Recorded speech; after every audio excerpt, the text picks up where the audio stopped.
अगला अपना जो टॉपिक है चैप्टर का वो है ब्रायोफाइटा। ठीक है, ब्रायोफाइटा क्या है वो समझ लो। जो पादप जगत है, पादप जगत को 5 भागों के अंदर बांटा हुआ है। शैवाल, ब्रायोफाइटा, टेरिडोफाइटा, जिम्नोस्पर्म और एंजियोस्पर्म। तो शैवाल टॉपिक है वो कंप्लीट कर लिया। और शैवाल के बाद अगला जो पादप का वर्ग आता है, जगत में आता है, वो आता है ब्रायोफाइटा। ब्रायोफाइटा क्या है देखो। ब्रायोफाइटा शब्द यूनानी भाषा के शब्द ब्रायोन व फाइटोन से मिलकर बना है। ब्रायोफाइटा शब्द है, यह यूनानी भाषा के शब्द से, यूनानी भाषा का शब्द कौन सा है? ब्रायोन और फाइटोन। यानी ब्रायोन और फाइटोन शब्द है, इन दो शब्दों से मिलकर कौन सा शब्द बना है? ब्रायोफाइटा।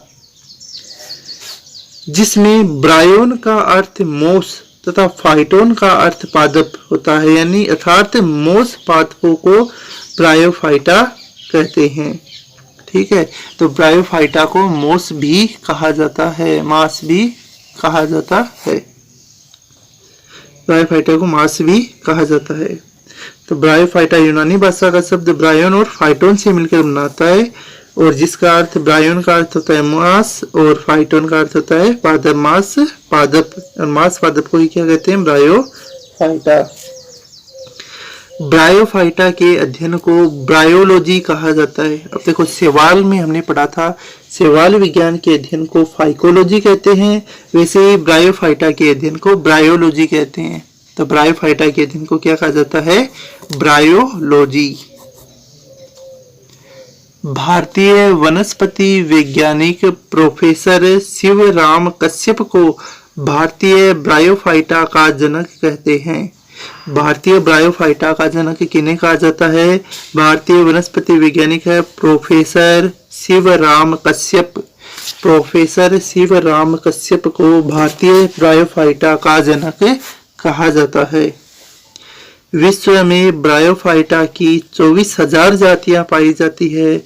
भारत में 2,850 जातियां और राजस्थान में 89 प्रजातियां हैं ब्रायोफाइटा की, वर्ग पादप जगत की वो पाई जाती है।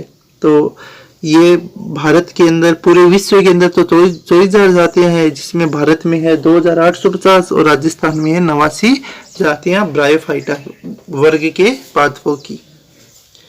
अब ब्रायोफाइटा पादप है, इनकी मुख्य विशेषताएं कि ब्रायोफाइटा पादप है, ये किस प्रकार के होते हैं देखो। इन्हें पादप जगत के उभयचर कहते हैं। इन्हें क्या कहते हैं? पादप जगत के उभयचर। उभयचर क्या होते हैं? उभयचर बोला जाता है ऐसे जीव जो जल में भी पाए जाते हैं और स्थल पर भी पाए जाते हैं, यानी जमीन पर भी होते हैं और पानी में भी होते हैं। ऐसे जीवों को उभयचर कहते हैं, और ये पादप जगत की उभयचर है। यानी ब्रायोफाइटा है, ये पानी के अंदर भी रहते हैं और स्थल के अंदर भी रहते हैं। ये नमी वाले स्थानों पर पादपों के तनों, चट्टानों व दीवारों पर परत के रूप में जमा रहते हैं। नमी वाले स्थान हैं, पादपों के तने हैं, चट्टान है, दीवार है आदि के ऊपर परत के रूप में ब्रायोफाइटा के जो पादप हैं वो पाए जाते हैं। पादप शरीर थैलस नुमा होता है, जिसमें वास्तविक मूल यानी जड़ हो गई, स्तंभ यानी तना हो गया, पर्ण यानी पत्ती नहीं पाए जाते हैं। यानी इसके अंदर वास्तविक जड़, तना और पत्ती है वो नहीं पाए जाते हैं। थैलस नुमा ही इनका शरीर होता है। इसके नीचे की सतह पर मूल के स्थान पर एक कोशिकीय या बहुकोशिकीय मूलाभास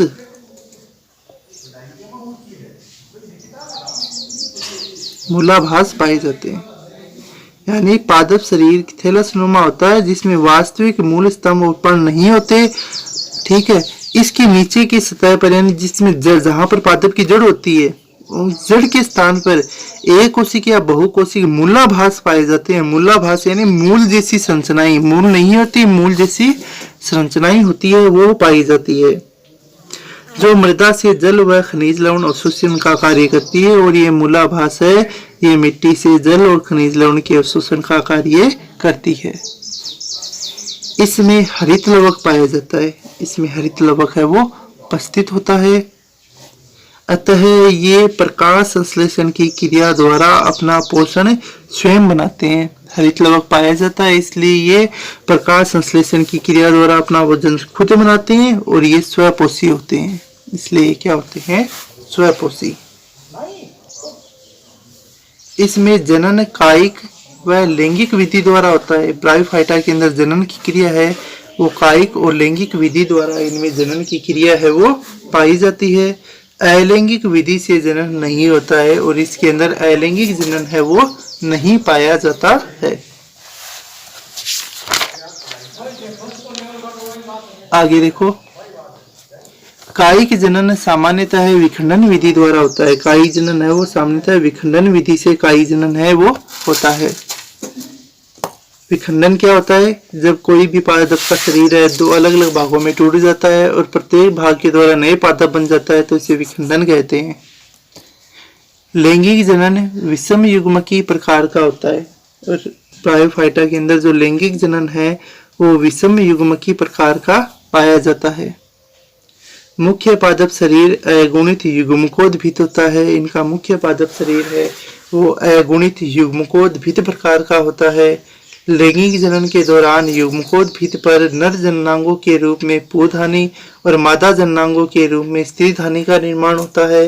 यानी जब इन पादपों के अंदर लैंगिक जनन की क्रिया पाई जाती है तो युग्मकोद्भिद बनता है और नर जननांग के रूप में तो नर जननांग को तो पूर्वधानी और मादा जननांग को है उसको स्त्रीधानी कहते हैं।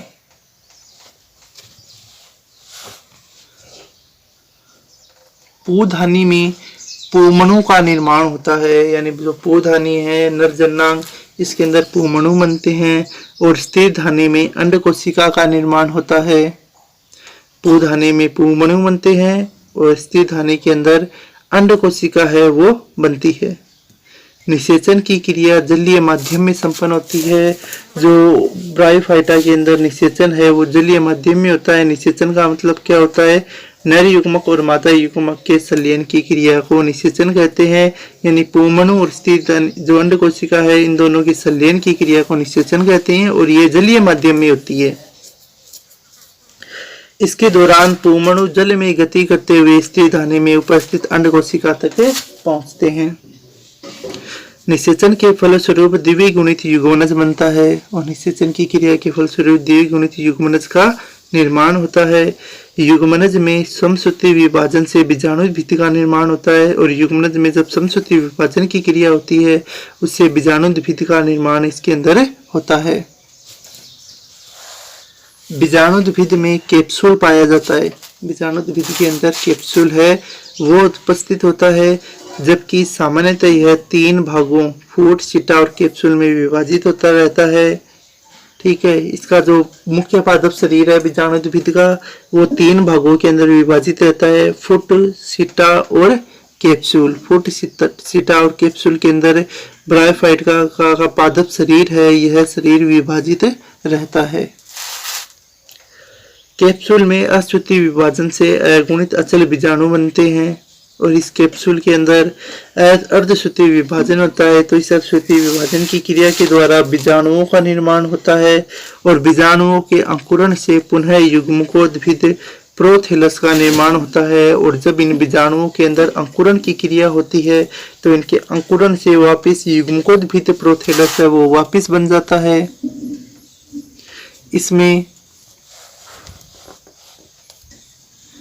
इसमें बीजाणु विध अवस्था अल्पकालिक होती है, यानी बीजाणु विध अवस्था ये थोड़ी देर की होती है जो युग्मकोद्भिद पर आश्रित रहती है और यह अवस्था है वो युग्मकोद्भिद पर आश्रित रहती है। ठीक है, तो ब्रायोफाइटा वर्ग है। ब्रायोफाइटा में हमने क्या क्या पढ़ा है वो वापस देख लो एक बार। ब्रायोफाइटा यूनानी भाषा के 2 शब्द है, ब्रायोन और फाइटोन से मिलकर बना होता है। ब्रायोन का अर्थ मांस और फाइटोन का अर्थ होता है पादप, यानी मांस पादप को ही ब्रायोफाइटा कहते हैं। ब्रायोफाइटा के अध्ययन को ब्रायोलॉजी कहते हैं और भारतीय जो ब्रायोफाइटा के जनक है प्रोफेसर शिवराम कश्यप। पूरे विश्व में 24,000 जातियां, भारत के अंदर 250 जातियां और राजस्थान में 89 जातियां हैं वो इसकी पाई जाती है। मुख्य विशेषताएं क्या क्या थी? पादप जगत के उभयचर होते हैं, नमी वाले स्थानों पर पाए जाते हैं, जड़, तना और पत्ती नहीं पाई जाती। जड़ के स्थान पर एक कोशिकीय या बहुकोशिकीय मूलाभास पाए जाते हैं जो कि खनिज लवण जल का अवशोषण का कार्य करते हैं, अपना खाना खुद बनाते हैं, स्वपोषी होते हैं।